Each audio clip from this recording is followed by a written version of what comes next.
Society, cinema, even parental advice. All these instilled the belief that to win a woman's affection, one must be reliable, kind, and attentive.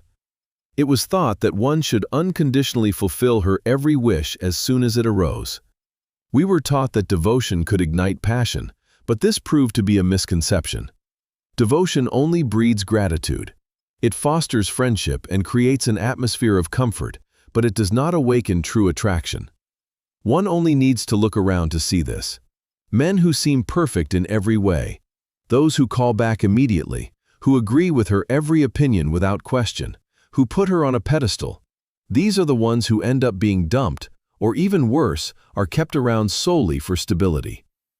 Such men become the quote, zero, while she dreams of someone who doesn't return calls, an unpredictable, slightly dangerous man. Why does this happen? The answer lies in the fact that biological attraction does not respond to safety. It responds to tension, to the uncertainty that arises between her desires and what she cannot fully grasp.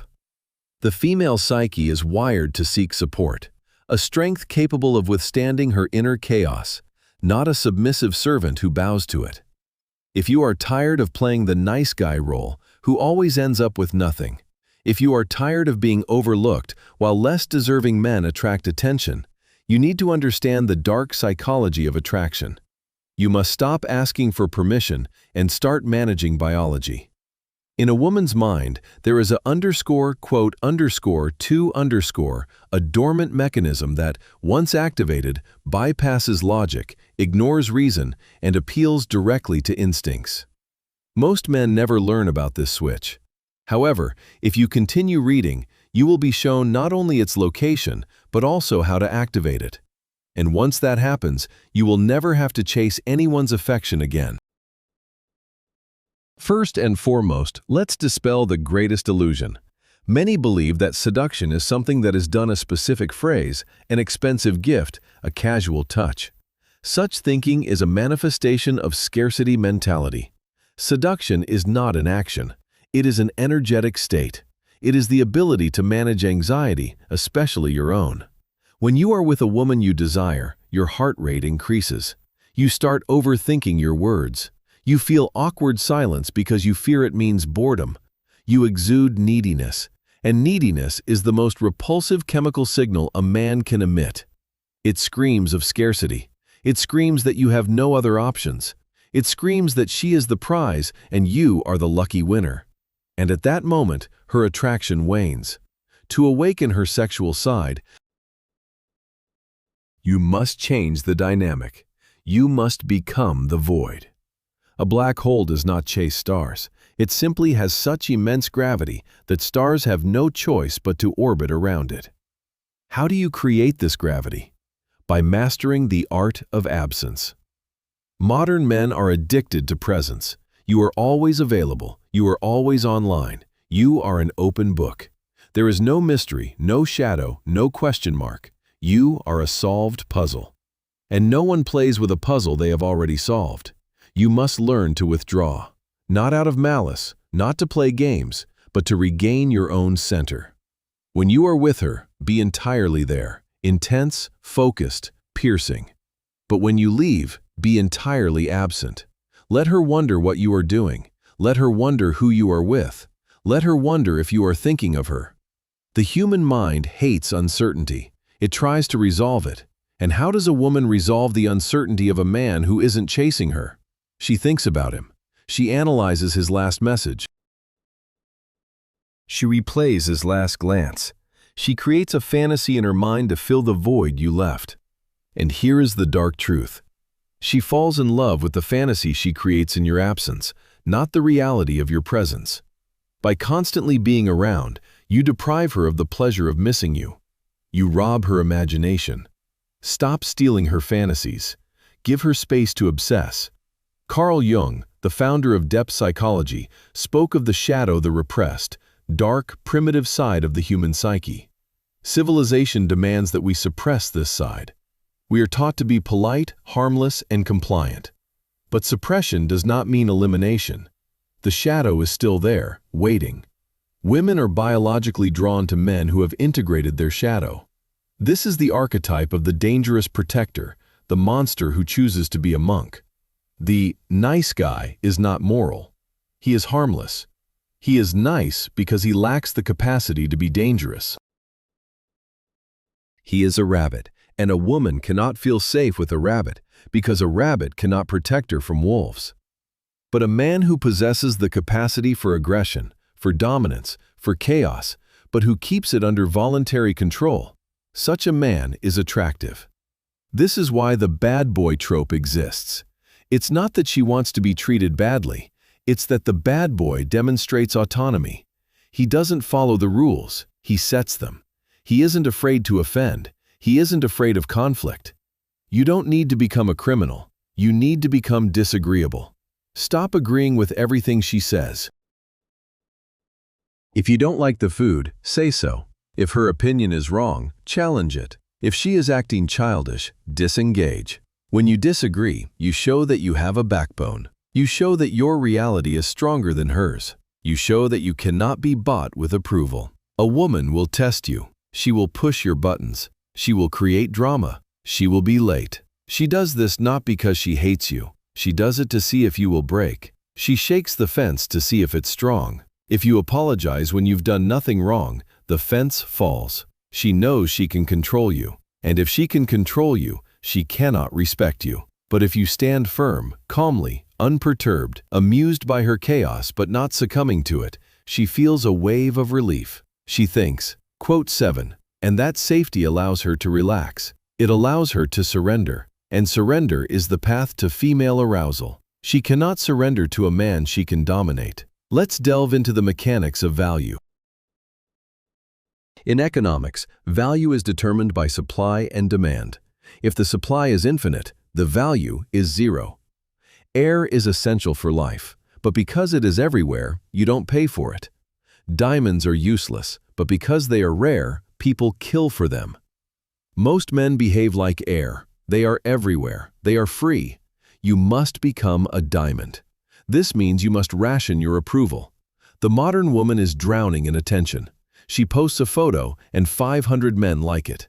50 men comment, quote 8-10 men message her, offering her the world. Your compliment, however poetic, is just a drop in the ocean. It means nothing.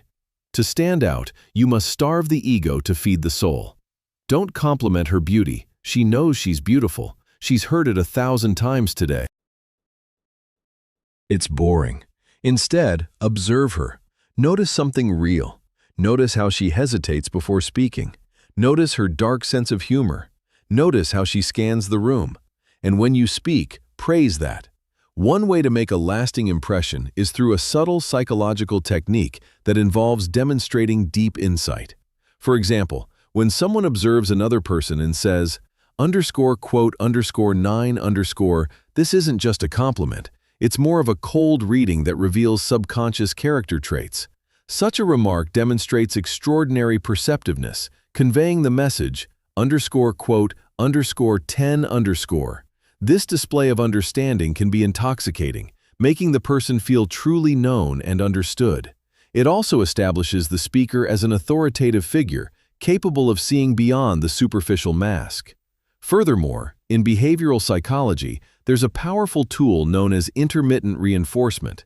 This mechanism is at the heart of addictions like gambling. Imagine a slot machine. If it paid out every time you pulled the lever, it would quickly become boring. If it never paid out, a person would simply quit playing. However, the unpredictability of the reward keeps the player engaged, making them pull the lever again and again in pursuit of dopamine. In interpersonal relationships, constant affection can devalue, while constant coldness will lead to alienation. The key lies in fluctuation, being incredibly warm, passionate, and attentive one moment, then detached, focused on your own affairs, and concise the next. This hot-cold, push-pull dynamic creates cognitive dissonance. The other person's brain frantically searches for patterns, asking, quote 13. As a result, the person starts seeking attention because people value what they have to earn. What is given freely is often perceived as insignificant, while what is earned is valued like gold. Words can be a tool of deception, but the body always speaks the truth. Insecure men tend to be verbose, fearing silence. They constantly make excuses, filling every pause, fearing the judgment that might hide in silence. To truly capture a woman's attention, you must master the art of the gaze. During a conversation, look her directly in the eyes without being distracted by your phone, the waiter, or the floor. And when there's a pause in the conversation, don't look away. Maintain eye contact, mentally counting to 3. In this silence, tension builds, becoming dense and uncomfortable. Most men will break it with nervous laughter or a silly question. However, do not rush. Let the tension build. Let it become palpable. In this silence, you convey a primitive message. I am not afraid of you. I am not afraid of this moment. I want you, and I am not hiding it. This is a subconscious message that directly impacts the nervous system. Her pulse will quicken, her pupils will dilate. This is not logic, but rather a predator-prey dynamic, reinterpreted as sexual tension. You are the predator, but your hunt is not for destruction, but for possession. Speaking of possession, it's worth mentioning touch. The _16_ might hesitantly ask for a hug, touching as if afraid to invade personal space and constantly asking for permission, thereby killing any mood. The true man doesn't ask. He reads the signals and then acts with confidence, but he doesn't grab. He restricts. This is a subtle but important nuance. Touching her is good, but stopping just short of touching is even better. Extend your hand as if to touch her face, then stop an inch away. Adjust a strand of hair without touching her skin. Let your hand linger near hers without holding it. This is the Zeigarnik effect applied to the body, where the brain craves completion. When you almost touch her, her nerves crave contact. She will lean in, close the distance, become the initiator. She will seek the release of tension. You are merely the architect of the moment, setting a trap into which she willingly falls. Everything said so far is based on a fundamental principle: frame control. A frame is your personal perception of reality. In any interaction between two people, the one with the stronger frame absorbs the other into their reality. A weak man enters a woman's frame, trying to impress her, meet her standards, and seek her approval. He becomes a guest in her reality. A powerful man invites her into his frame. He clearly knows who he is, where he is going, and he has a mission that transcends her. A woman cannot be sexually attracted to a man whose only mission is her. This places too great a burden on her. She doesn't want to be your god. She wants to be your companion. If you make her the center of your universe, she will resent you. She will feel the weight of your happiness on her shoulders and will eventually leave to find a man who can stand on his own 2 feet. You must have a purpose, an ambition, an obsession that has nothing to do with women. When you are focused on your mission, you don't reply to her messages, not because you're playing a game, but because you are genuinely busy building your empire. This creates true scarcity and true value. She understands that she has to compete with your ambitions for your time, and women love to compete. This confirms that the prize is worth winning. If you drop everything at her first call, you are telling her, quote, if you finish your work and then call her back, you are telling her, quote, the difference is subtle, but the result is diametrically opposed. One breeds contempt, the other desire. Nothing creates value like a barrier. We desire what we cannot have, the fruit that is just out of reach. You must learn to say quote 19 to a woman. If she asks to meet at an inconvenient time for you, say quote 20. If she disrespects your time, say quote 21. If she tries to change your style, your friends, or your values, say quote 22. The word quote 23 is the ultimate display of high status. It shows that you are willing to lose the deal rather than accept bad terms. Most men are terrified of saying quote 24 because they fear she will leave. And yes, a woman with low interest might leave. Let her go. She was wasting your time anyway. But a woman with high interest, Once you say quote 25, her respect for you will skyrocket. You have drawn a line in the sand. You have defined your boundaries. You have shown her that you respect yourself more than you need her approval. And here's the psychological trick. A woman cannot sexually desire a man she can walk all over. She needs resistance. She needs friction. Think of a violin string. If it's loose, it makes no sound. It needs to be tightened. She needs tension to make music. Your quote 26 creates that tension. It shows her you're not a fan, you're an equal. You're not a supplicant, you're a king. And a queen needs a king. The root of any unattractive behavior is attachment. A person clings because they fear loss. They're jealous because they're insecure. They rush because they fear the window of opportunity will close. This fear is perceived by a woman as something rotten. You must cultivate the mindset of an outsider. An outsider walks their own path. They enjoy company but don't need it to survive. They are self-sufficient. This is the concept of Amor, fati, love of fate. Whatever happens, happens. If she stays, that's good. If she leaves, that's also good. When you truly internalize this, when you genuinely don't care if she leaves, you become dangerous. You become free. You can say the risky thing. You can make the bold move. You can look her in the eyes without the slightest hesitation. Why? Because you have nothing to lose. You already belong to yourself. This energy is rare in a world of needy, anxious, desperate men. A detached man is a god. She will feel it. She will feel that she cannot manipulate you with guilt. She cannot control you with sex. She cannot threaten you with leaving. And because she cannot control you, she will become obsessed with you. She will try to figure you out. She will chase the one thing she cannot catch. And in this chase, her sexual side will awaken. Not because you tricked her, but because you gave her the one thing she rarely finds a challenge. Humans, at their core, remain animals. Despite dressing in sophisticated suits, using modern iPhones, and communicating in complex sentences, their actions are still largely governed by the ancient lizard brain, the basal ganglia. This primitive center controls basic instincts, and in the case of a female, it seeks the strongest genes, survival, and leadership. She doesn't need a man who displays insecurity in his existence. When a man applies principles such as creating tension, scarcity, integrating shadow aspects of his personality, maintaining silence, and controlling the situation, he appeals directly to her biological essence. He communicates to her ancient brain, here is a man who can survive a harsh winter. Here is a man who can defeat a wolf. Here is a man who doesn't need the tribe's protection because he is the protection himself. This should not be seen as manipulation, but rather as the natural course of evolution.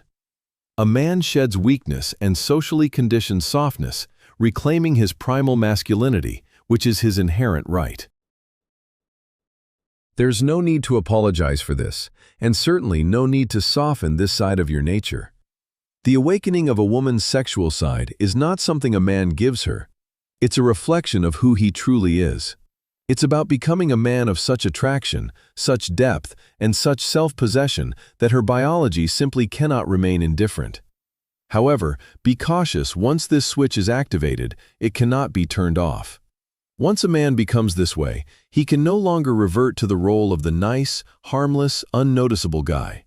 He will begin to see the true matrix of human behavior, realize the lies people tell themselves. He will understand that power was always there, just waiting to be claimed. The question isn't whether he can do it. The question is whether he is ready to bear the burden of a leader, because once he takes on this role, he can never remain a follower.